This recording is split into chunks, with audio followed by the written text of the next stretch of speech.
Acid attack का शिकार हुए रूपाली ने कभी सोचा भी नहीं था कि उसके जीवन में वैलेंटाइन डे मनाने और कैंडल लाइट डिनर करने का मौका आएगा।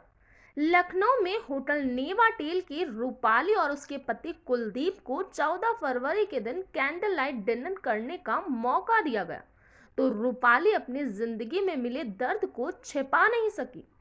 नमस्कार दोस्तों, मेरा नाम है काव्या और क्राइम की सीरीज में एक बार फिर से आप सभी का स्वागत है। तो चलिए दोस्तों, कहानी को शुरू करते हैं। उत्तर प्रदेश के गाजीपुर की रहने वाली रूपाली के बचपन का नाम रेनू था। रेनू देखने में बहुत ही सुंदर थी, तो उसका नाम रूपाली रख दिया गया। रूपाली जब बड़ी हुई, उसे फिल्मों में काम करने का शौक हुआ। उत्तर प्रदेश के पूर्वांचल में भोजपुरी फिल्में बहुत बनती हैं। रूपाली को भी भोजपुरी फिल्म दहेज प्रथा में काम करने का अवसर मिल गया। रूपाली के सपने पूरे होने लगे। रूपाली को पता नहीं था कि यही उसके जीवन के सबसे दुख भरे दिन शुरू होने वाले हैं।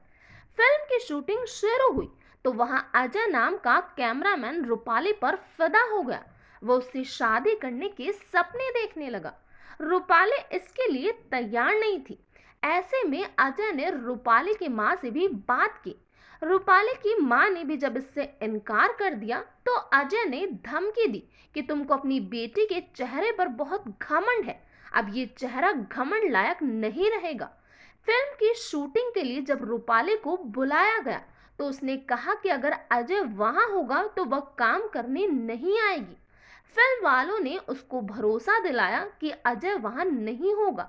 इस बात पर रूपाली काम करने के लिए तैयार हुई। रूपाली को पता नहीं था कि वह साजिश का शिकार हो चुकी है।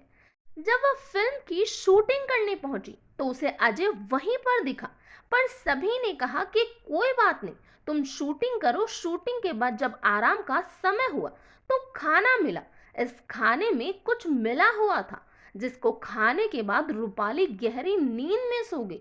सोते में ही उस पर एसिड अटैक हो गया। दर्द से चीखती रूपाली को अच्छा इलाज नहीं मिला। बाद में टीवी के समाचार में देखने के बाद एक डॉक्टर ने आगे बढ़कर उसका इलाज में मदद की। रूपाली के लिए सबसे बुरी बात यह थी कि चेहरे के साथ उसकी आंखों में भी एसिड पड़ चुका था। वहां जख्म गहरा था, आंखों की रोशनी जाने का खतरा था। 1 साल से अधिक का समय उसके इलाज में लिया गया। इलाज के बाद जब उसने अपने चेहरे को देखा तो उसका हौसला टूट चुका था। जिंदगी में निराशा आ चुकी थी। घर में सभी लोगों का व्यवहार रूपाली के खिलाफ था। एसिड अटैक के लिए उसको ही दोषी माना जा रहा था। रूपाली को सबसे अधिक दुख देने वाले उसके पिता का व्यवहार था। पिता ने इलाज के समय भी डॉक्टर को कहा था कि इसके जिंदा रहने से अच्छा है कि जहर देकर मार दिया जाए। घर आने के बाद भी यही व्यवहार रहा। हालांकि मां रूपाली का सहयोग करती थी, तब पिता ने उनके साथ झगड़ा किया और कहा कि अगर वह रूपाली के साथ रहेगी तो उसको तलाक दे देंगे। ये बात रूपाली को चुभ गई।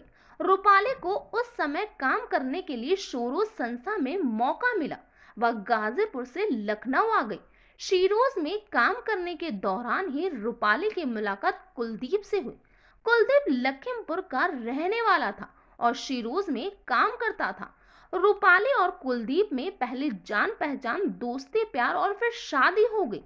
कुलदीप के परिवार वालों ने रूपाली को स्वीकार कर लिया। रूपाली को 2 साल की एक बेटी दीपांशी है। होटल नोवाटेल के जनरल मैनेजर सुशील वर्मा ने जब रूपाली और कुलदीप को वैलेंटाइन डे के दिन कैंडल लाइट डिनर का टिकट दिया तो रूपाली और कुलदीप की खुशियों का ठिकाना नहीं रहा। रूपाली कहती है कि आज वह किसी के ऊपर बोझ नहीं है, अब परिवार के लोग उससे वापस जुड़ना चाहते हैं। वैलेंटाइन डे रूपाली और कुलदीप के जीवन की यादगार शाम बन गई है। तो ये था पूरा मामला। इस घटना के बारे में आपका क्या कहना है, प्लीज कमेंट बॉक्स में बताइए। तो आज के लिए इतना ही। Thank you.